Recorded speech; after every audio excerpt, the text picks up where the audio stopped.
Mañana. We're excited to have you with us. We're going to have a fun show for you today.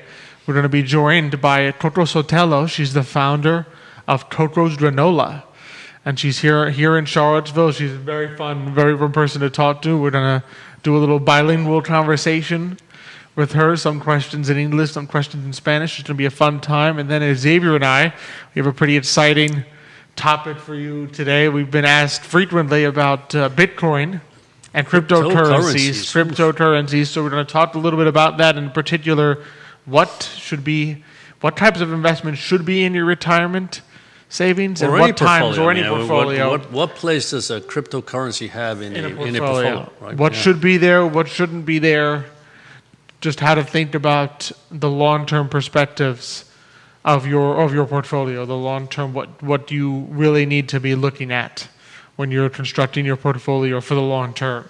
So we'll be talking about that for sure, and that's going to be an exciting conversation, I think. And I got a couple other things up my sleeve here for you. Oh, Xavier has some surprises in store for us. Some things that are just happening. I mean, that literally happened last night. So and that I want your thoughts. Told me about. I didn't prep you on this one. I've had no prep, so it'll be like a game of Jeopardy. I don't know about that. I'm not saying there's a right answer or wrong answer. I just want your thoughts. You'll tell me something that happened last night. I'll go, what is? So be sure to join us. Share with your friends. Let everyone know that we're coming on. Feel free to send us any comments, questions. If you have a question about Bitcoin or the other cryptocurrencies, feel free to put it in the chat. And Xavier I will read it out loud. And Xavier, and we'll do our best. We'll give his thoughts. We'll do our best to answer it and to talk about it.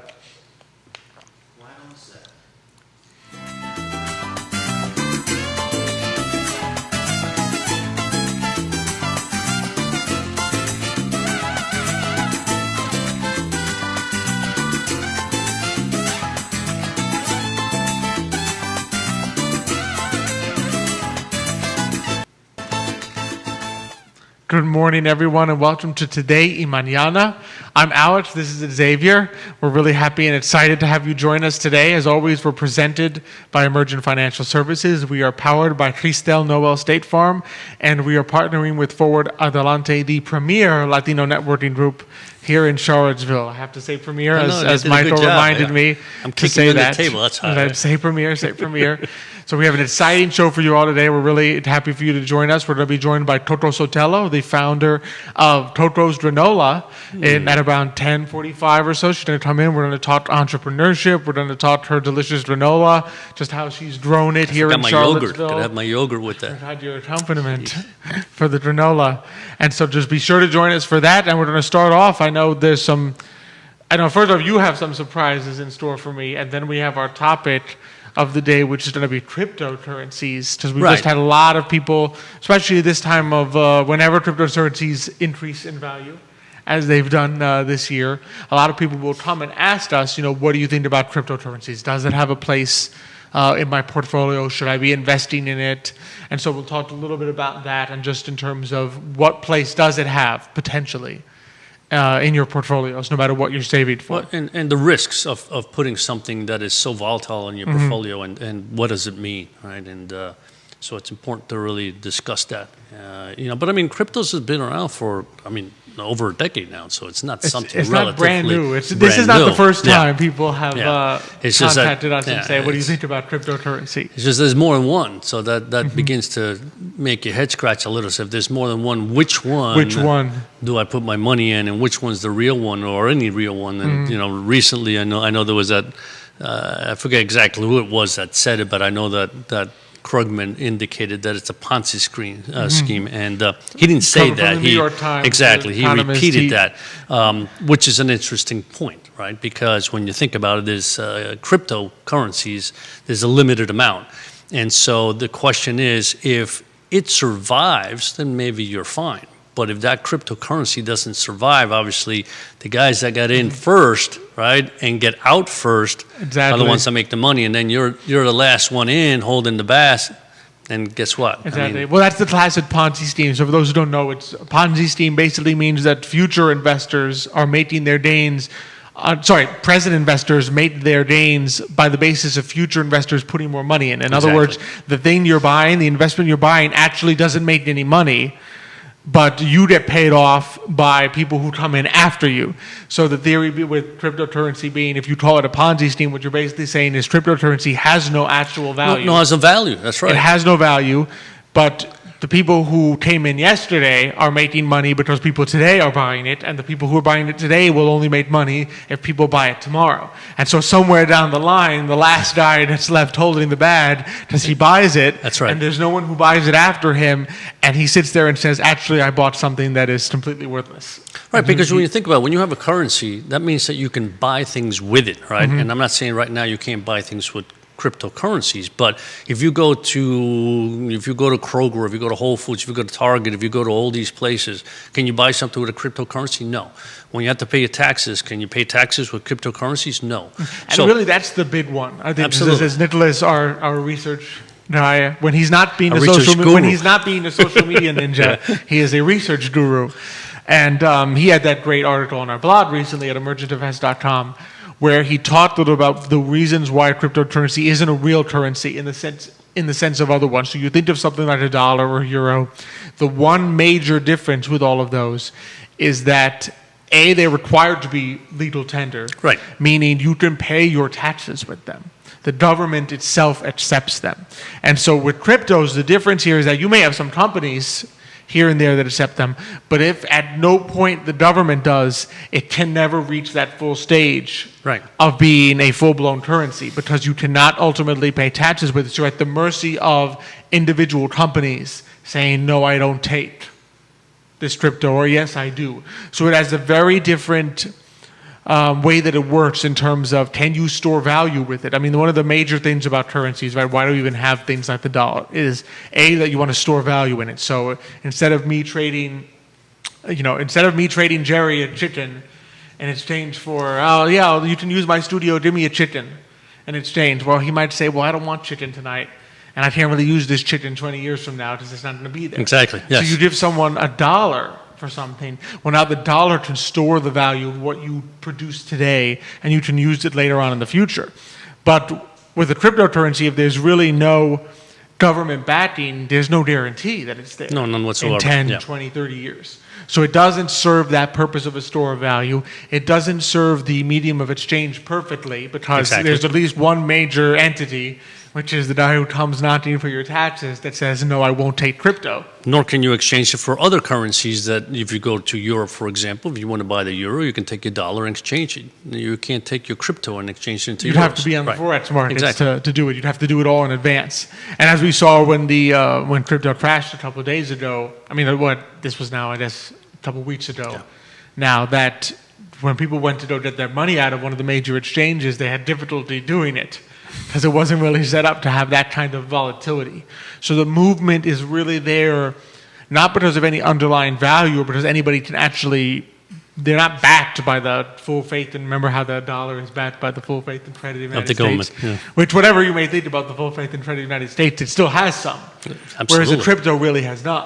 It's Right. really just free floating, and its value, as much as there is basically in the idea that future people will want to buy it. That's right. And it's You limited. take that It's a part of the limited equation, amount. There's nothing, because there's no guarantee that anybody else will take it. And not only that, I mean, let's face it. I mean, we always talk about energy. I mean, the amount of energy that is required to generate cryptocurrencies is very large. It's a lot of server farms. So it's not quite the same as the Federal Reserve adding zeros to someone's not bank quite, account. not quite, It yeah. requires a lot. I mean, there are literally farms of servers in China That's right. that just sit there and churn out Yeah. new bitcoins and new. And you're beginning to see already that you look at India, all right? They basically have not They accepting basically banned it. any cryptocurrency. China basically Chinese suggested says that they would do so. They will exactly, and they're creating their own. And I think our own Fed is creating their own. So eventually, these other cryptocurrencies will. They may not die.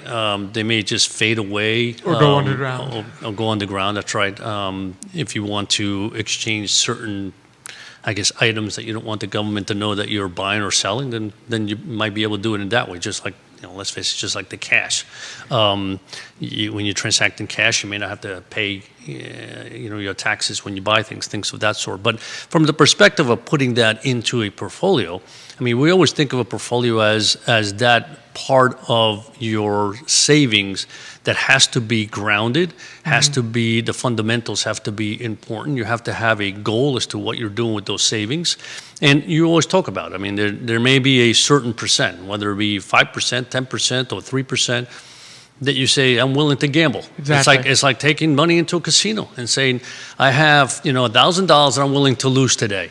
Right? Yeah, I don't care if I lose it. Exactly, I don't care if I lose it today. And the funny thing is, I was thinking about that the other day. I think I can think of just about a handful of people that have ever told me they lost money in a casino. And it's just amazing how so many people make money in casinos, and yet the casinos don't lose money. I mean, and they're still around. How is that possible? I think that's more the classic behavioral and it's the same thing with crypto. Everyone only tells you when they make exactly. money. Every time we talk to somebody that invested in crypto, they made tons. They made tons of money. Right? Which I'm not saying they didn't, but obviously there are those that make money, and there are those that. In reality, I think the key is that the people that, if your best friend goes into crypto and loses his shirt, and he loses all his entire investment, he's really not going to come and brag to you about it. Like, oh, did you know that I lost 50% of everything when Bitcoin crashed, in 2011? Right. But no, not really. He's not going to tell you that. Exactly. The way the stories come out anecdotally leads you always to the positive rather than to the negatives. But I guess the real challenge and the real question that we always talk about when you're doing the portfolio is, what do you want to be in there long term? And what is that gambling money? In other words, if you're going to take $1,000 and you would have gone to Atlantic City, I'm very happy to tell you, you can put it in crypto. That's right. Because you were going to lose it anyway. You were willing to lose it. So or you may be lucky and win. Or maybe you're lucky and you get the 40, the 100% increase, and it's like you won it at a casino. But in terms of the core of the portfolio, the core of your investment savings, the key is always, what do I put in there that has long-term intrinsic value, right? That has a combination of risks that when you put it all together, I'm getting a good risk-reward profile. That's right. In other words, risk-reward, we all know that to get more reward, you have to take more risk. You can't buy, at this point, you can't buy, say, I'm going to buy a U.S. 3-month treasury bond, bill. 3-month treasury bill that I know will be paid back to me in 3 months, and expect to make a lot of money out of it. It's not going to happen, because in order to get more reward, you have to take more risk. But the question is, are you efficiently doing it? In other words, are you taking a reasonable amount of risk for the different reward, or are you in something that is extremely volatile, and it's almost too volatile for the reward that you're trying to get out of it? And diversify. You have to make sure that portfolio is well diversified, so that if there's particular areas of the market are going up, you're participating, and there's others going down. Yes, exactly. you may be there also, but you don't have all your money in one particular sector of the market, right? And it's the foundation. It's like building a house. The foundation has to be strong. Building a portfolio, the foundation has to be strong. And I'll give you a funny example, only because I know you know this place so well. But so there's a store in Brooklyn called Villa Bata, and it's a bakery, and it's a very famous bakery. There used to be a more famous one, right? But so this is in 18th Avenue in Brooklyn, and when I remember when I first met my beautiful wife Jan, we used to go there, and I think every single store there was Italian. I mean, as a fact, if you didn't speak Italian, you were challenged to buy anything in those places, right? But there was Villa Bata, and there was a store called Alba, but they closed down, for different reasons. But Villa Bata was the place where if you went there anytime near Christmas, Easter, Sunday, the lines were around the block. And I mean around a Brooklyn block. It's not a very short block. All the way down the street. Exactly. I mean, so now that whole neighborhood has transformed, right? If you go there, basically there are no Italian stores anymore. There's that one store. Exactly. It's turned into Little Asia, right? There's a lot of Asian stores there, right? So it's just been a transition from Italians to Asians. The only store there is Villa Bata, right? Which you say, why? How is this store still here? Well, people from New Jersey, from Staten Island, Queens, wherever they still go there, right, in order to buy the goods, the cannoli, the sfogliatellas, the cakes, the bread, the cookies. I mean, it's just a million things in there, right? And so again, So there you are. The foundation was so good, so strong that it doesn't matter what happens around it. Yeah, you just it said still the market survives. changed. Exactly. But the intrinsic value of the store was so good that it still right. has value. It doesn't matter that the fad, because if you want to look at it almost like the whole block being Italian is a transition. Right. That will come and change. There may become a time when instead of Asians, it becomes all Russian, or it becomes all South African or some other place, right? And those will change over time. But if the intrinsic value of the store is there, it doesn't matter what happens That's all right. around it. It stays strong. Exactly. And people will, obviously, people will go and get their goods there. You know? Exactly. And it's the same in the portfolio. If you build it in such a way that the foundation is strong and those assets are solid, it doesn't matter what happens around it. It doesn't matter when the markets go up or down over a long period of time. You still have a great portfolio, right? And Exactly. so the cryptocurrency, unfortunately, in my opinion, just doesn't fit. Just doesn't fit that structure at this point in time. It's not the thing you want in that core portfolio. Right. Like we said, it's the gambling piece that you put around the edge, and you say, I don't really care if I lose this, but it's not part of a core because the intrinsic value really isn't there. So if you think about things with intrinsic value, right? So if I would ask you, if people would ask us, okay, what should be in my portfolio? What are those things that you say, okay, you should be in your core long-term portfolio? What would you say? Well, there are obviously the large companies, the companies that already have been around for a very long period of time and they provide a specific service, whether it be, an energy company, a pharmaceutical, companies like Costco and, Walmart, et cetera. Those are companies that are very solid. They pay a good dividend. Their growth may not be enormous at this point, but they're going to produce a very solid return.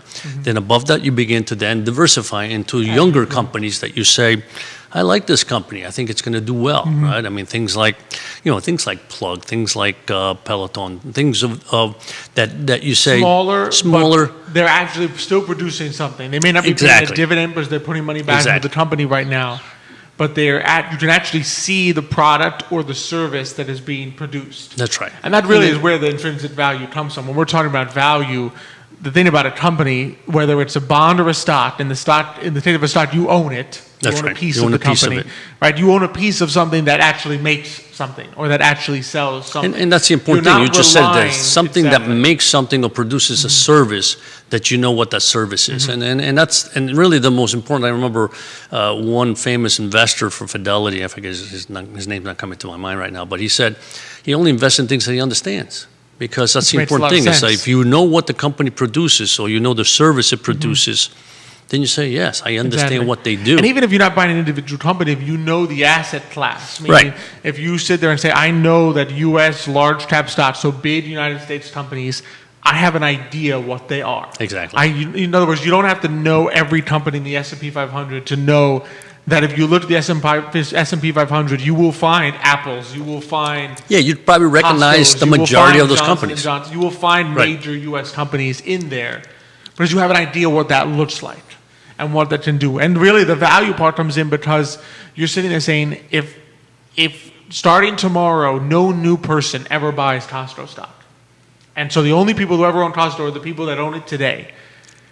Costco still makes something. Costco still makes money. Costco still pays its. Exactly. So there is something being made there that if nobody ever buys the stock, if it only ever is held by the people who hold it today, you still will be paid something. That's right. Because the company is making something and making money. And there's a dividend. They're paying a dividend. In others, what you're saying is they're paying a dividend, therefore you're making money. And even with a smaller company, if they're not paying a dividend now, they will later. In other words, you take like Apple, which used to not pay a dividend. Well, if you bought Apple back in 2005, you would sit there and say, well, it's not paying a dividend now, but I know that it is making iPhones, it is making iPods, it's making iPads, it's making things that people buy, and at some point, when it has made enough money, even if nobody else buys the stock in the future, and it's just me holding the stock and I don't sell it to anyone, at some point, Apple's going to make enough money that they will sit there and say, I can't think of anything else to invest.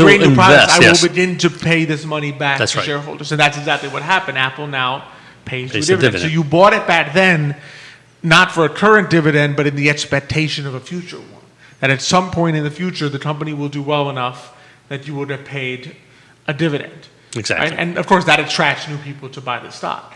The challenge with things such as Bitcoin is you are 100% relying on tomorrow's investor. That's right. In other words, there is no product that Bitcoin sells. There is no service that cryptocurrencies provide. In other words, if everybody who owns a cryptocurrency today holds it forever and nobody else ever comes and buys it from them, you make no money. That's right. Because you just sit there.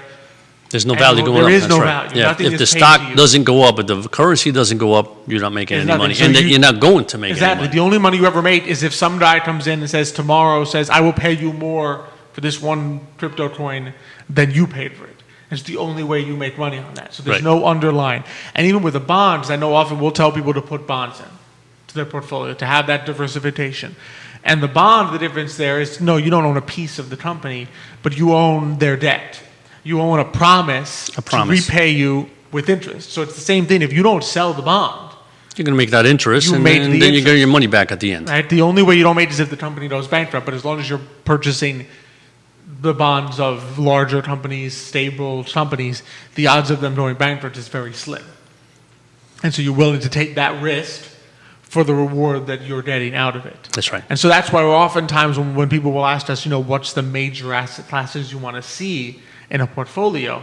Well, there's where you come into your safe U.S. stocks, your big companies, your less safe, smaller U.S. companies, your even less safe emerging market companies. So when we say emerging market, you're talking countries, China, India, South Korea, places like that. We say, well, it's not the United States, so I don't have quite as much confidence in it, but I know there's potential there. Right. Because if a country like India, with all those young people there, really takes off, you can make a decent amount of money, but at least you're still buying companies that make things. You can look into the India, emerging market fund, and you can see what's there. You can probably even recognize some of the names. Some of the companies, yes. Some of the you names will. you may even Absolutely. recognize with the motorcycle companies and the car companies that That's come right. out of there. You'll look at a South Korea and you'll recognize those. You'll recognize Samsung and say, all right, I know what Samsung makes. And maybe a South Korean company, but I have an idea what comes out of that, what they produce.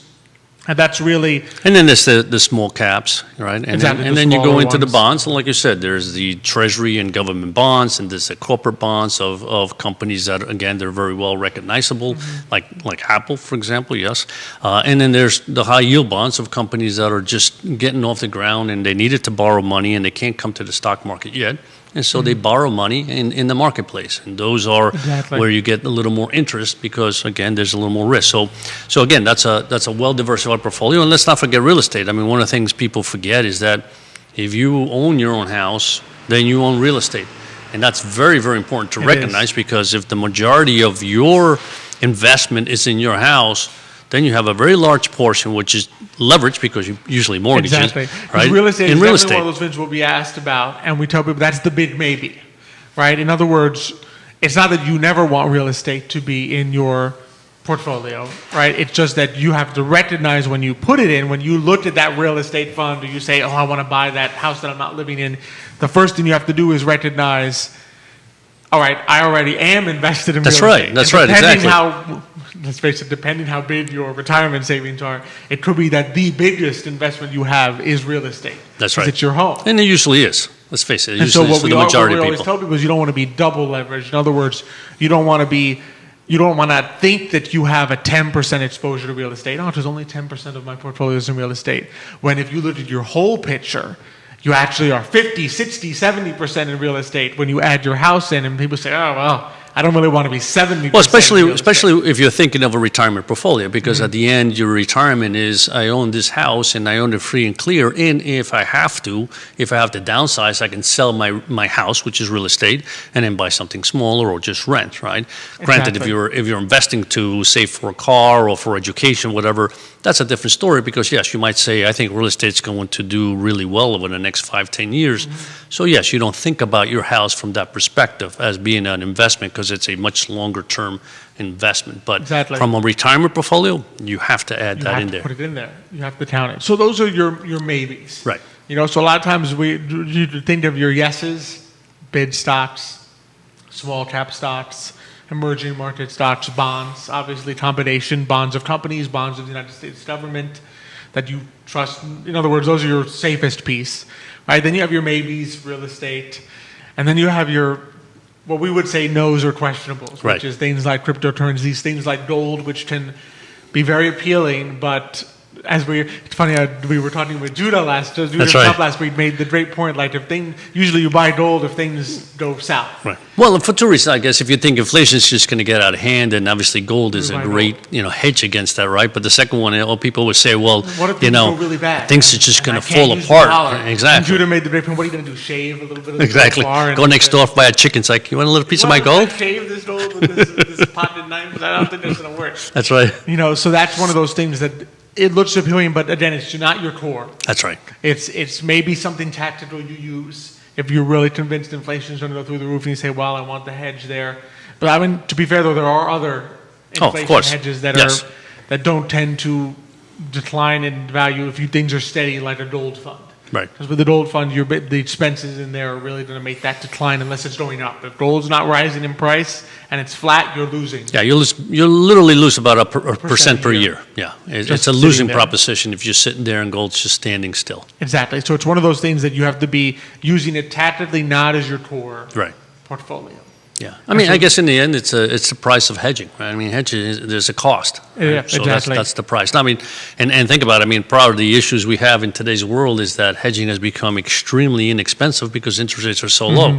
Which makes it more tempting. Exactly. So that's why leverage is skyrocketed, and that's why hedging has become, an easier vehicle these days because you don't have to think about, am I going to make a lot of money? You're just thinking that it's not costing me a lot. So why not? Exactly. And as we often tell people, don't forget that your business is an investment also. Like a big one. Keep that in mind when you're double exposed. That's right. In some ways, it'll be right up there with your house, depending on the success of it, with the biggest investment you have. Yeah. Well, I remember during the, I guess this was during the. Starting in late 70s, early 80s, a lot of companies stopped paying bonuses in cash. They would pay you bonus in their stock, right? Which is fine, right? At first, you say, well, that's fine. I get the stock of the company. However, the issue I always tell people is, first of all, think about that stock. They make you hold the stock for 5 years. Then they also gave you the option of buying options. Which is the option to buy more stock. More stock, right? The difference was that those only had a 2-year, right, where you could then sell it for 2 years. So I would convince everybody, say, well, unless you really feel that this company stock is going to go up and you can hold it for 5 years and you're not going to leave before 5 years, because once you leave, you lose it, right? And the old bonuses, they gave you cash, you had it. I said, buy the option, right? Because then you can exercise that option at the end of 2 years. Quickly. And you really want to exercise the option as soon as possible because you already work for the company. Exactly. Your job is connected. Think about all the people who worked at Bear Stearns and Lehman, right? They had all those options, all that stock, which was in some cases people's retirement because they said, whoa, look at all this that I have. When the company goes down. Exactly. You lost everything. So the issue is, even in those situations, you want to say, that is, my company, right, is part of what I do. If I work for a company, I don't want to own a lot of that stock. Exactly. And obviously, if they give it to you for free, that's great. But you better sell it as soon as you can, right? And then, too, if you own your own company, that's a large investment, right? So you have to be cognizant of the fact that, that's right. And how do I make sure that I extract some value from that company on an ongoing basis so I don't get to the end and say, whoa, that's all I have. That's all I have. Yeah. Exactly. So as always, let us know if you have any questions or comments. If you want another topic that you want Xavier and I to discuss. I didn't even hit the surprise, but we didn't even hit the surprise. Yeah. We'll do it later, maybe later. There's the surprise. Because we got a bigger surprise now. We have a bigger surprise. We were very excited to welcome to our show today Totoro Sotelo. She's the founder of Totoro's Granola here in Charlottesville. Thank you so much for joining us, Totoro. Hi everybody, I'm so happy to be here. Hola a todos, estoy feliz de estar con ustedes. Sí, es un placer tenerle aquí. How are you doing? Good. It's been a difficult year, but so far so well. Oh, very good. I'm That's happy important. to hear about it. So, we know you because we've met at FAB before, at Adelante events and at CIC, at graduations and everything. How can you miss that spirit? I mean, no matter where you go. Wherever you go. Ahí está Coco. Sí. Sí, claro que sí. But for those who don't know you, like, go ahead and tell us a little bit about yourself and like how you started Totoro's Granola. ¿Lo puedo hacer en español? Sí, podemos hacerlo en las dos lenguas, sí. Okay. Soy mexicana, tengo 16 años viviendo en Charlottesville. Vine aquí porque cuando terminé mi carrera en México soy licenciada en Ciencias de la Comunicación. Así que me encanta ahora entiendo. Y vine acá después de terminar la carrera. Los primeros años fueron súper difíciles porque no hablaba la lengua para nada, no hablaba inglés. Me fue difícil encontrarme en una cultura porque no era ni una cultura totalmente mexicana ni una cultura totalmente americana, porque no encajaba en ninguna de las dos. Sí, claro que sí. Entonces fue súper difícil, pero poco a poco con las maestras de mis hijas y todo ese rollo, cuando mis hijas empezaron a la escuela me fui adaptando un poco más. Pero gracias a Gaona Granola, que fue como empecé mi proyecto, estoy rebranding en este momento por Cocos Granola, pero todo empezó con Gaona Granola, y con Gaona Granola siento que empecé como a poner mi voz afuera, como a conectar con la gente, como a conectar con las dos culturas, y lo hice a través de la comida. Me encanta baking, es una cosa que disfruto muchísimo con mis hijas. Entonces, cuando yo comencé a querer hacer un proyecto aquí, me di cuenta que podía hacer algo y que podía conectar las dos culturas, porque en ese tiempo mis hijas eran unas niñas súper deportistas, casi no las veía. Y eso para mi cultura era así como totalmente diferente, porque yo estaba acostumbrada a tener todas las comidas con mis papás, todo el tiempo en familia. Verdad. Y tener a mis hijas que irse cuando teníamos que dar la cena y todo eso fue muy difícil. Entonces así comencé, tratando de ponerles snacks, de yo hacerlos, de todo esto. Y después se me vino la idea de, puedo hacer granola y puedo poner los ingredientes que yo quiera, como el amaranto, como la chía, todas esas cosas. Entonces fue así como empecé, y empecé mandando granola a las maestras de mis nenas, y entonces yo recibía los feedbacks de ellas, y no, pues esto no me gusta, o esto sí, o por qué no mejor cambias esto, y todo comenzó así en sí.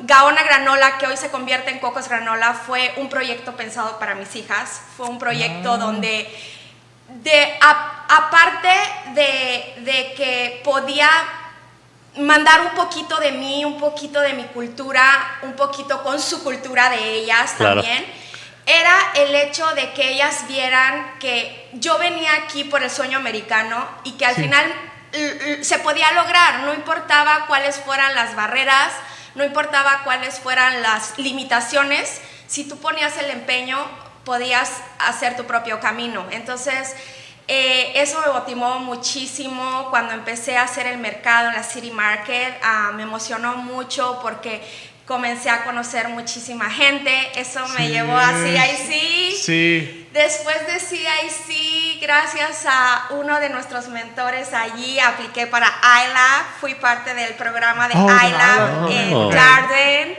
En el 2016, en el 2017 fui parte del iLab Incubator, y eso me abrió muchísimas puertas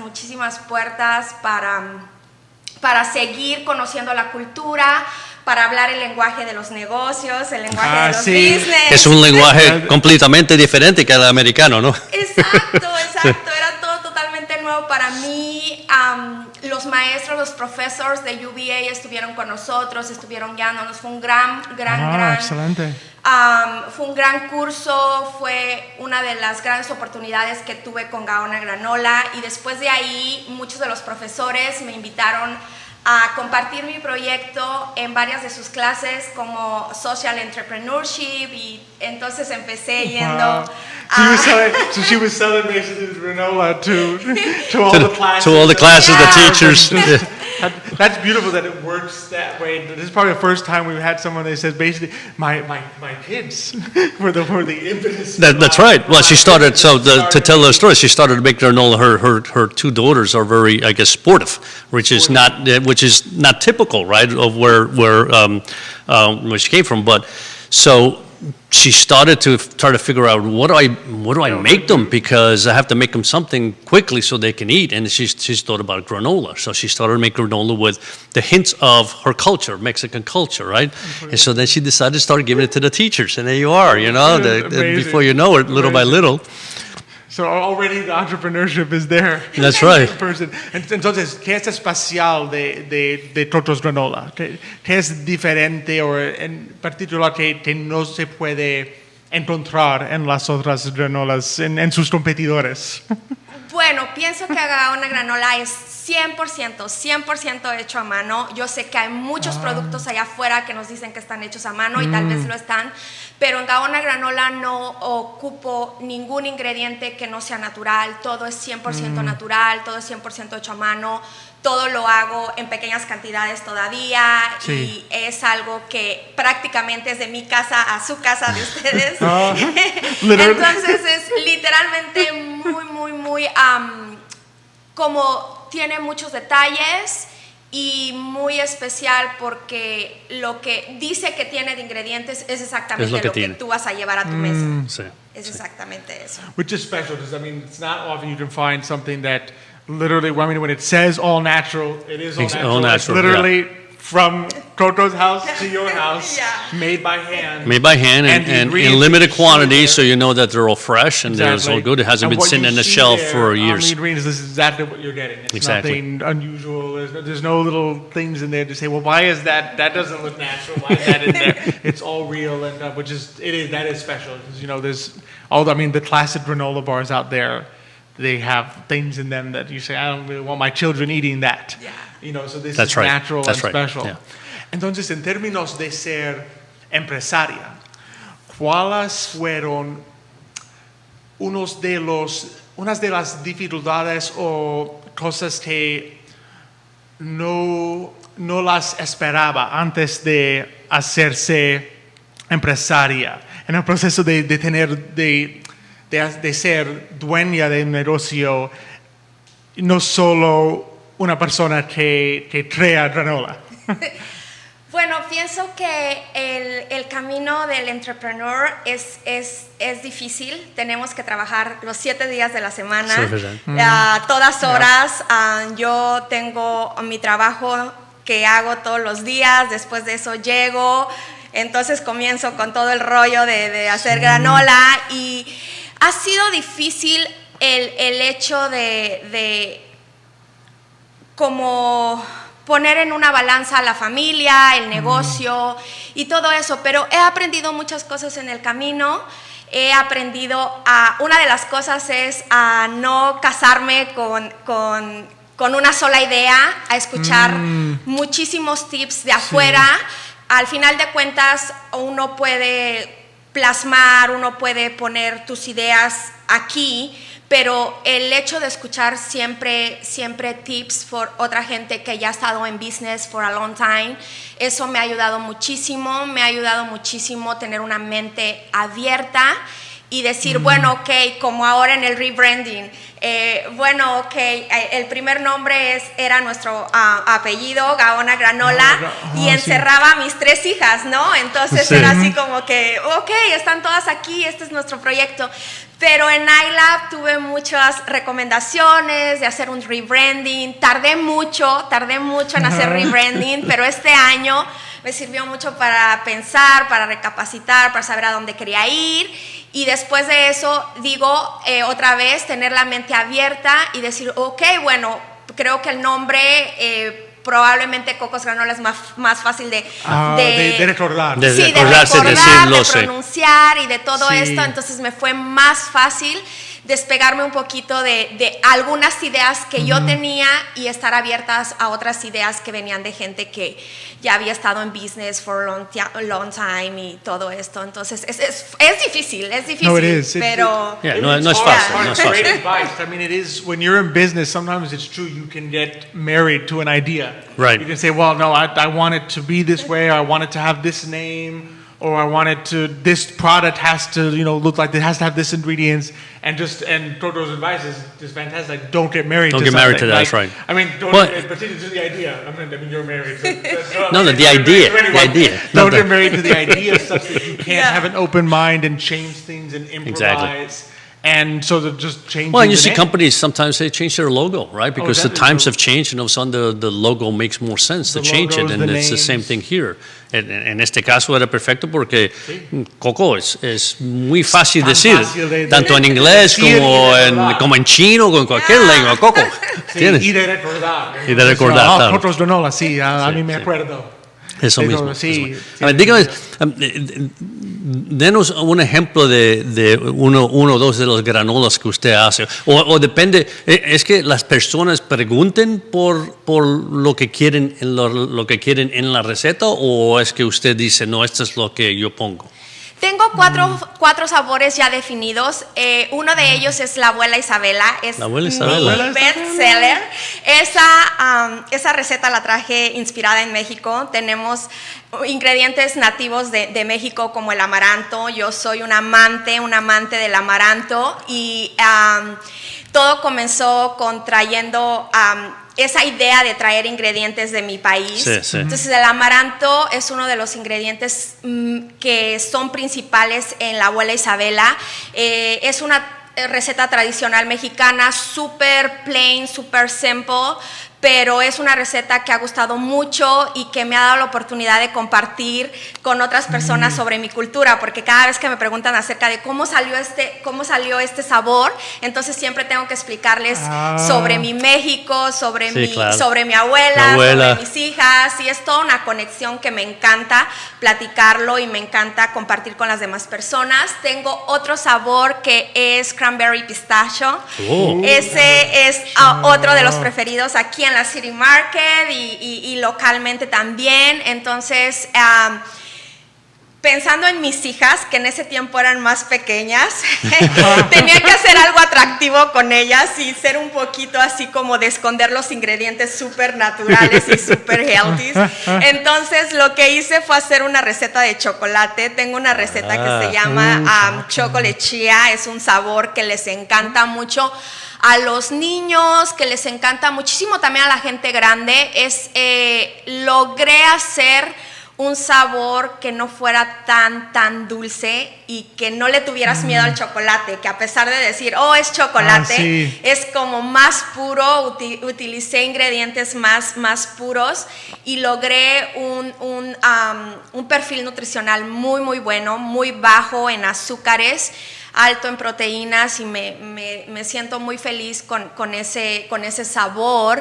Y por último tengo el otro sabor que es el de temporada, que es el pumpkin spice, y que no se ha convertido tanto en el de temporada porque mi producto lo tengo en una de las tiendas aquí en Integral Yoga, y ellos lo venden todo el año. No importa si está de temporada. Si es bueno, es bueno.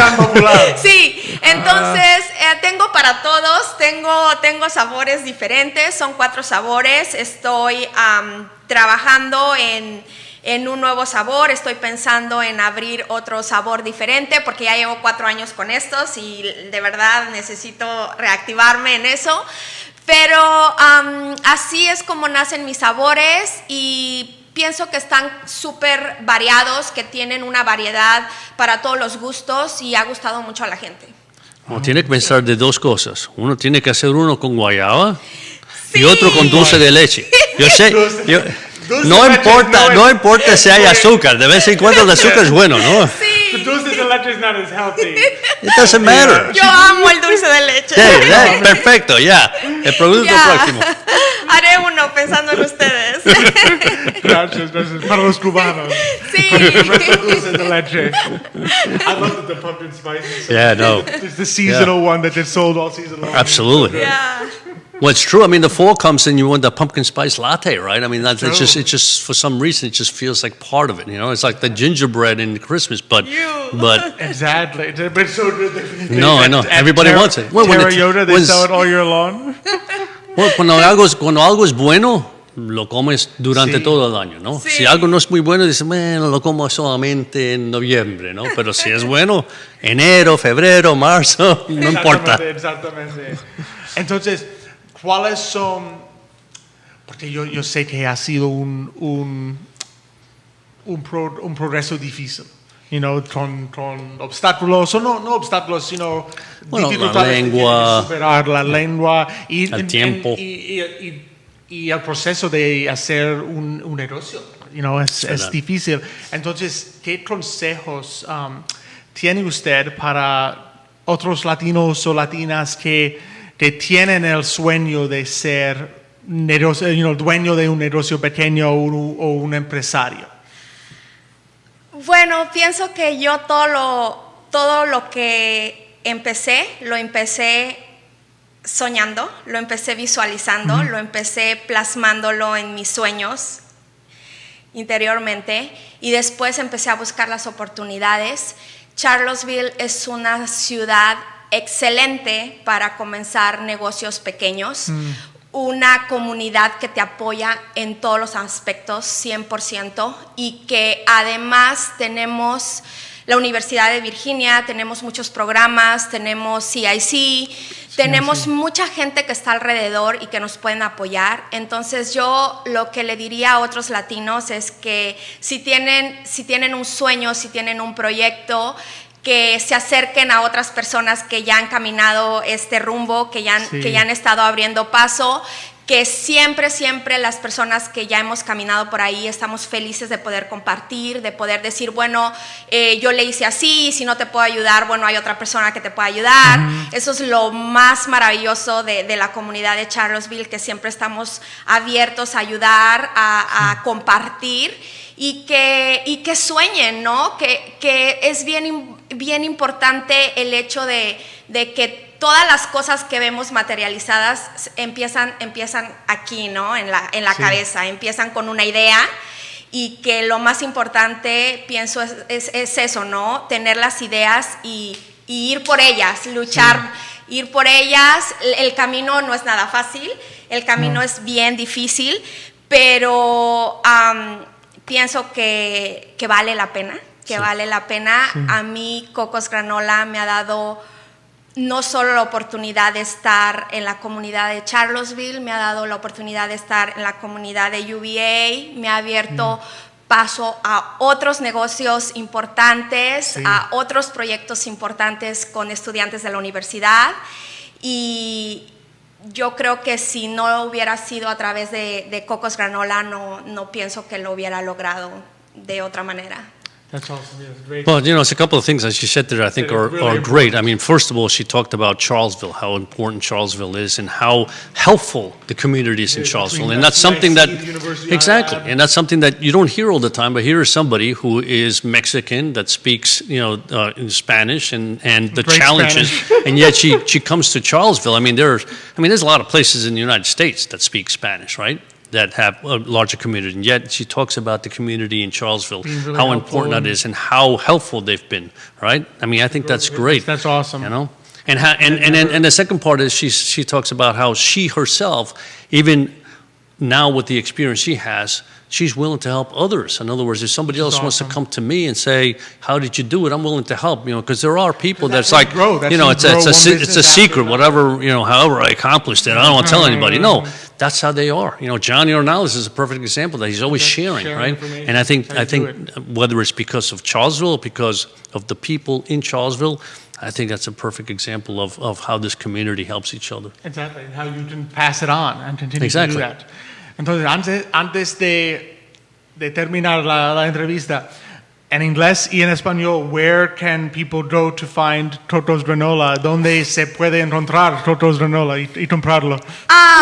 Primero vayan a mi website, ya la encuentran como cocosgranola.com. Please visit my website, cocosgranola.com. Integral Yoga tiene mi producto, y también en algunos lugares en Dairy Market está también mi producto. Market. Y estoy actualmente trabajando con 4P, una compañía excelente que me ha ayudado a también a poner mi granola en diferentes lugares, entre ellos coffee shops de UVA, programas para los estudiantes y nada, ahí estamos me gustaría mucho que visitaran, los invito a que visiten cocosgranola.com porque el nuevo proyecto está muy padre, el diseño, el nuevo concepto está padrísimo y es algo que me gustaría muchísimo compartir con todos ustedes. No, placer. Eso, Dairy Mart, a mí me encanta porque Fernando Dizon también está allí con Little Manila. That's right, that's right. So that's awesome. You did Dairy Market, Integral Yoga, and of course Toto's Granola. Cocosgranolas.com, right. Yeah. Toto, un placer tenerle aquí. Gracias por venir. Es un placer verla de nuevo. Hace tiempo que no la veo. Igualmente, me siento muy, muy feliz de estar con ustedes, saludarlos y compartir esto con ustedes y con toda la comunidad. Gracias por la invitación, por tenerme aquí.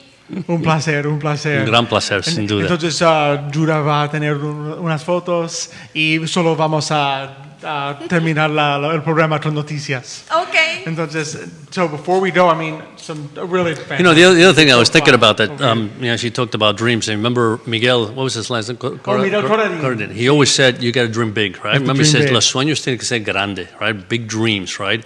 And it's funny because every time you talk to an entrepreneur, it's like they have a dream, right? And so, exactly. And then it's that and you keep fighting for it. Yeah, that essence of trying to accomplish that dream. How do I do it? And you keep pushing and pushing and pushing until you finally do it.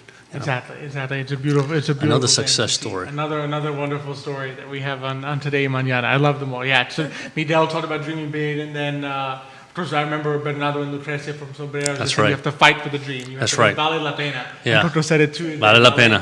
It's worth it. It's worth fighting for that dream. It's worth fighting for that dream. Exactly. I was speaking to Lucrecia. Lucrecia sent us a message. Como siempre, un super programa. Gracias, Lucrecia. Gracias, Thank Lucrecia. you for watching today. And so, I mean, speaking, actually, I'm so glad that Toto mentioned CIC because I did want to share with everyone. So the CIC Entrepreneur Workshop, 16-week workshop, the applications are open for that. They're open through June 11th. And it's such a great, it's an incredible program, really, what they do in terms of just, they help you learn all the basics of business, how to start it, what you need to be thinking of.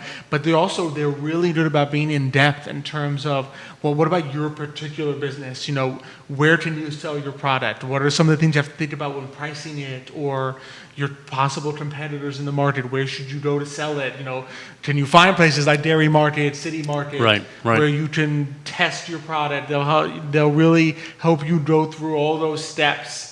And they're really just such fantastic people. That's right. Because just not just general business sense, but also focus on your particular product and how how can you now market that particular product? Exactly. Where do you go? It's not just one of those classes where you go there and it's generic information and there's well, does this apply to me or not? They really work with you and they put you into smaller groups where you're really learning how to pitch your business, how to sell your product. And ideas are bounced from one to the other. I remember on that round table that I only did it once, but it was just incredible how they help each other. It is. Somebody says, "Did you think of that?" And I said, "No." It's an awesome community. It's an amazing community that we have here. So definitely be sure to share that with people that are interested in starting their own small business. Particularly, a Latino, Latina, a woman-owned business. If they have this idea, share it with them. SWAM certified SWAM too.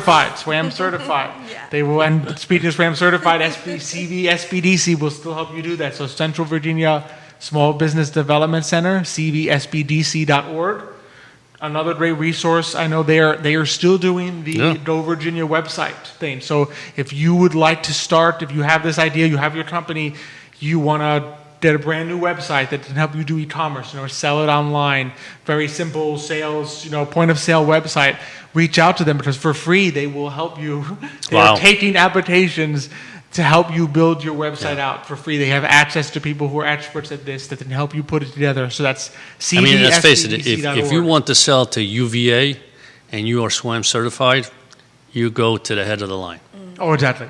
Well, maybe not all the way to the top, but pretty up there. You become very That's competitive. Right. Exactly. And they're able to say, yes, I'm doing business with a minority-owned business, and I can prove it because they are SWAM certified. Exactly.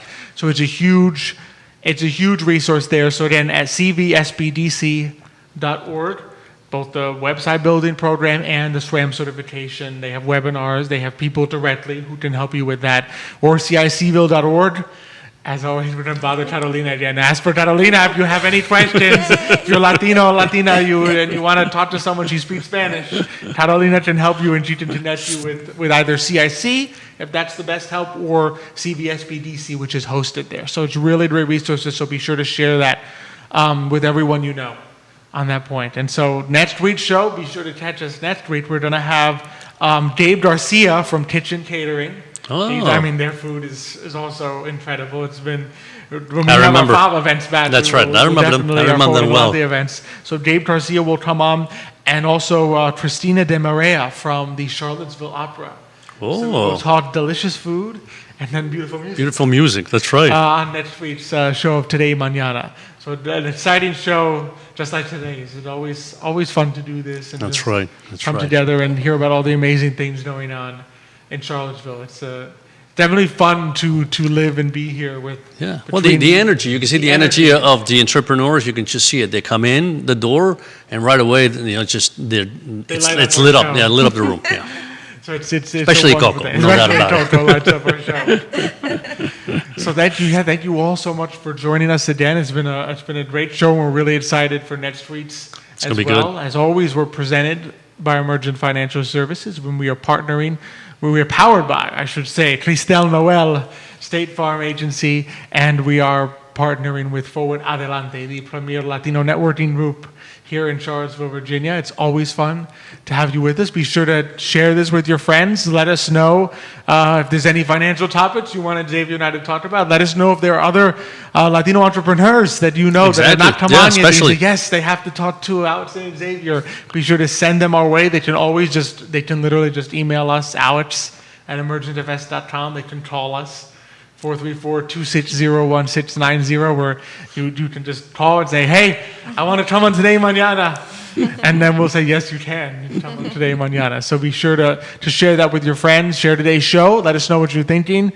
As always, we appreciate your comments and your thoughts. And as always, we appreciate your watching us. That's right. That's the most important here thing. on the I Love Seville Network. Thanks to Jerry, and thank you, Judah, for, again, running a smooth show here. And giving us a tip on the goal, we can shave it, so if we ever need it, there you are. When things go south, we will be prepared. That's right. We say, I know what to do now. Instead of giving the whole bar away, I said, hold on, you got a little knife here, I got to shave it. Judah told me, don't give it all away. Don't give it all away. So thank you, as always, for joining us and for having us put together a great show by being our audience, by being our eyes and ears out there in Charlottesville. And so thank you again. We will see you next week. But until then, hasta mañana.